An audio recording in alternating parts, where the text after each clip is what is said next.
அண்ணாமலை பல்வேறு குற்றச்சாட்டு வச்சிருக்காரு. குறிப்பா அந்த பல்கலைக்கழகத்துல சிசிடிவி இல்லாதது வந்து எப்படி சொல்ல முடியும்? பாதுகாப்பு இல்லாத நிலைமை வந்து தமிழகத்துல இந்த மாதிரி பாதுகாப்பு இல்லாத நிலைமை வந்து அரசியல் கட்சிகளுக்கு மரியாதை இல்லாத நிலைமை. நாளையில இருந்து வந்துட்டு வேற மாதிரியான அரசியல் செய்ய போற அப்படின்னு சொல்லிட்டு பல்வேறு குற்றச்சாட்டுகள் முன் வச்சிருக்காரு. இது எப்படி? அண்ணா பல்கலைக்கழகத்தில் மாணவி ஒருவர் பாலியல் வல்லுறவுக்கு ஆளாக்கப்பட்டிருப்பது மிகுந்த வேதனைக்குரியது. தொடர்புடைய குற்றவாளி உடனடியாக கைது செய்யப்பட்டிருப்பது ஆறுதல் அளிக்கிறது.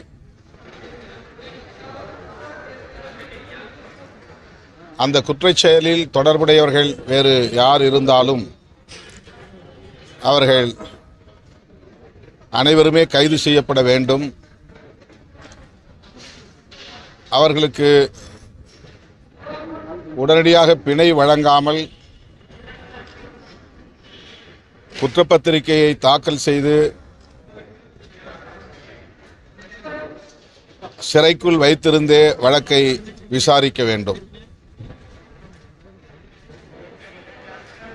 அவர்களுக்கு உரிய தண்டனையை உரிய காலத்தில் பெற்றுத்தர வேண்டும் என்று வலியுறுத்துகிறோம். அண்ணாமலை அவர்கள்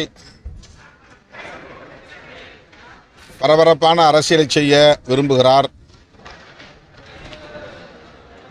தமிழகத்தை பொறுத்தவரையில் அதிமுக எதிர்க்கட்சி அல்ல, பாஜக தான் எதிர்க்கட்சி என்று காட்டுவதற்கு பெரிதும் முயற்சிக்கிறார். ஆகவே ஆளுங்கட்சியின் மீது அவ்வப்போது குற்றச்சாட்டுகளை அடுக்கினால்தான் ஒரு எதிர்க்கட்சியாக செயல்பட முடியும், எதிர்க்கட்சி தலைவராக காட்டிக்கொள்ள முடியும் என்று அவர் நம்புவதாக தெரிகிறது. கைது செய்யப்பட்ட ஞானசேகரன் அரசியல் கட்சி தலைவர்களோடு புகைப்படம் எடுத்திருக்கிறார் என்று காரணம் சொல்லி அதற்கு திமுக பொறுப்பேற்க வேண்டும் என்று கூறுவது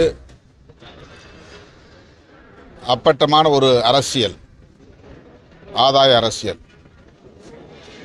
அவர் கைது செய்யப்படாமல் இருந்தால் ஒருவேளை இந்த காரணத்தினால்தான் திமுக அரசு அவரை கைது செய்யவில்லை என்று கூட குற்றம் சாட்டலாம். ஆனால் உடனடியாக கைது செய்யப்பட்டிருக்கிற சூழலில்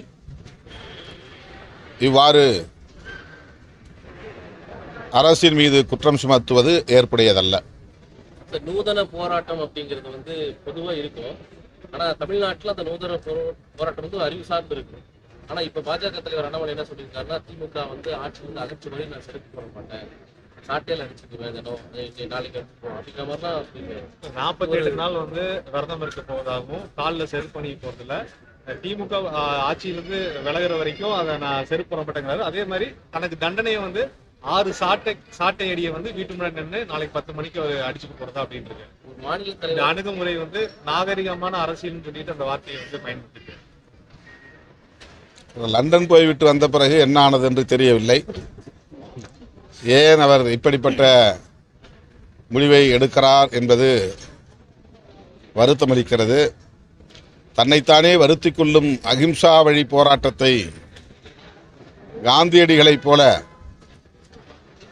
கையில் எடுக்கிறாரா என்று தெரியவில்லை. ஆனால் காந்தியடிகள் கூட இப்படிப்பட்ட போராட்டங்களை அறிவித்ததில்லை. உண்ணாநிலை அறப்போராட்டம் சரி, தன்னைத்தானே சவுக்கால் அடித்துக் கொள்வது, சாட்டையால் அடித்துக் கொள்வது அதிர்ச்சியாக இருக்கிறது. அவருடைய போராட்ட அறிவிப்புகள் நகைப்புக்குரியவையாக மாறிவிடக்கூடாது.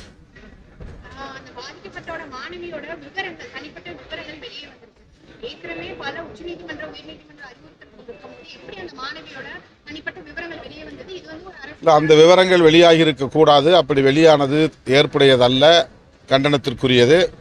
அதற்கு காரணமானவர்கள் யார் என்பதை கண்டறிந்து காவல்துறை உரிய நடவடிக்கை எடுக்க வேண்டும். சின்ன சின்ன வழக்குகள் கூட பேருக்கு அப்படி வர்றதில்லை. இந்த வழக்குக்கு வந்து உடனடியாக ஆன்லைன்ல பதிவேற்றம் பண்ணிருக்காங்க. அதாவது வந்து ஒரு நகல் கொடுத்திருந்தா கூட அது அதான் அது யாரா இருந்தாலும் அது வந்து தவறுதான். அது அவர் மீது நடவடிக்கை எடுக்கும். பக்கத்திலேயே பண்ணிருக்காங்க. காவல்துறையை மீறி அந்த தகவல் வெளியில வந்திருக்காது. இது போன்ற போக்சோ வழக்குகளோ பெண்கள் சார்ந்த வழக்குகளோ ஆன்லைன்ல பதிவேற்ற கூடாது. ஆனா இல்ல காவல்துறையே பதிவேற்றம் செய்திருக்கா? ஆமா, இணையதள பக்கத்துல பண்ணிருக்காங்க. காவல்துறையுடைய இணையதளம் இல்லையா? அதுதான் இப்ப கேள்விக்குறியாகுது. அந்த மாதிரி இருந்தால் அதுக்கு தண்டனைக்குரிய குற்றம். அந்த அந்த பதிவேற்றம் செய்தவர் யாரோ அவர் மீது உரிய நடவடிக்கை எடுக்க வேண்டும். வந்து மறைக்கவும் படல. காவல்துறை அதிகாரிகள் அதற்கு பொறுப்பேற்க வேண்டும்.